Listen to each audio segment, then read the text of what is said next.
Gas cylinder connection ಇರೋರು ಈ ವಿಡಿಯೋನ ಸ್ಕಿಪ್ ಮಾಡದೆ ನೋಡಿ. ಅದೇನಪ್ಪ ಅಂದರೆ ಆಗಸ್ಟ್ 16 ಒಳಗಡೆ ನೀವು KYC ಮಾಡಿಸ್ಬೇಕು. ಸೊ ಇದು ಗೌರ್ಮೆಂಟ್ ಕಡೆಯಿಂದ ಬಂದಿರೋ ರೂಲ್ಸ್ ಆಗಿದೆ. ಈ ರೂಲ್ಸ್ನ ಎಲ್ಲರೂ ಕಡ್ಡಾಯವಾಗಿ ಪಾಲಿಸಲೇಬೇಕು. ಇದನ್ನು ಮಾಡಿಸಿಲ್ಲ ಅಂದರೆ ಏನಾಗುತ್ತೆ ಅನ್ನೋದು ನೋಡೋದಾದರೆ, ಫಸ್ಟ್ ಒನ್ ಬಂದುಬಿಟ್ಟು ಸಿಲಿಂಡರ್ ಬುಕ್ ಮಾಡೋಕ್ಕೆ ಅವಕಾಶ ಸಿಗೋದಿಲ್ಲ.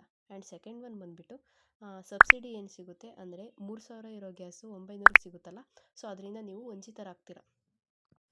ಇವಾಗ ಇದನ್ನ ಮೊಬೈಲಲ್ಲಿ ಹೇಗೆ ಮಾಡೋದು ಅನ್ನೋದನ್ನ ನೋಡೋಣ. ನಿಮಗೆ ಇದು ಮಾಡೋದಕ್ಕೆ 2 ಆ್ಯಪ್ ಬೇಕಾಗುತ್ತೆ ಮೇಯ್ನಾಗಿ. ಫಸ್ಟ್ ಒನ್ ಬಂದುಬಿಟ್ಟು Aadhaar face RD and second one ಬಂದುಬಿಟ್ಟು ನಿಮ್ಮದು ಗ್ಯಾಸ್ ನೇಮ್ ಅಂದರೆ company name HP, Bharat or Indian ಆ ಕಂಪ್ನಿ ಆ್ಯಪ್ನ ಡೌನ್ಲೋಡ್ ಮಾಡ್ಕೋಬೇಕು. ಆ 2 ಆ್ಯಪ್ನ ಡೌನ್ಲೋಡ್ ಮಾಡಿದ ಮೇಲೆ ನಿಮ್ಮ ಕಂಪ್ನಿ ಆ್ಯಪ್ನ ಓಪನ್ ಮಾಡ್ಕೊಳ್ಳಿ.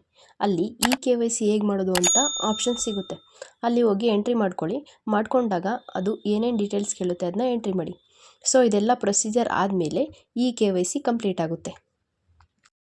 ಮೇಯ್ನಾಗಿ ಇಂಪಾರ್ಟೆಂಟ್ ವಿಚಾರ ಹೇಳ್ತೀನಿ. ಅದೇನೆಂದರೆ ಆಧಾರ್ ಫೇಸ್ RD ಅದು ಆ್ಯಪ್ ಇದೆಯಲ್ಲ, ಸೊ ಅದು ಓಪನ್ ಮಾಡೋ ಅವಶ್ಯಕತೆ ಇಲ್ಲ, ಅದು ಓಪನ್ ಕೂಡ ಆಗೋದಿಲ್ಲ. ಸೊ ಅದು ಜಸ್ಟ್ ಆಧಾರ್ ವೆರಿಫೈಗೋಸ್ಕರ ಸಪೋರ್ಟಿವ್ ಆಗಿದೆ ಅಷ್ಟೇ. ಸೊ ಇದಿಷ್ಟು LPG KYCನ ಪ್ರೊಸೀಜರ್ ಆಗಿದೆ. ಇದನ್ನ ಆಗಸ್ಟ್ 16 ಒಳಗಡೆ ಕಂಪಲ್ಸರಿ ಮಾಡಲೇಬೇಕಾಗಿದೆ.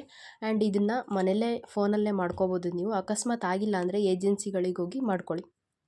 ಇದೇ ಥರ ಇನ್ನಷ್ಟು ಯೂಸ್ಫುಲ್ ಇನ್ಫಾರ್ಮೇಷನ್ ವೀಡಿಯೋಸ್ಗೆ ನಮ್ಮ ಚಾನಲ್ನ ಸಬ್ಸ್ಕ್ರೈಬ್ ಮಾಡ್ಕೊಳ್ಳಿ.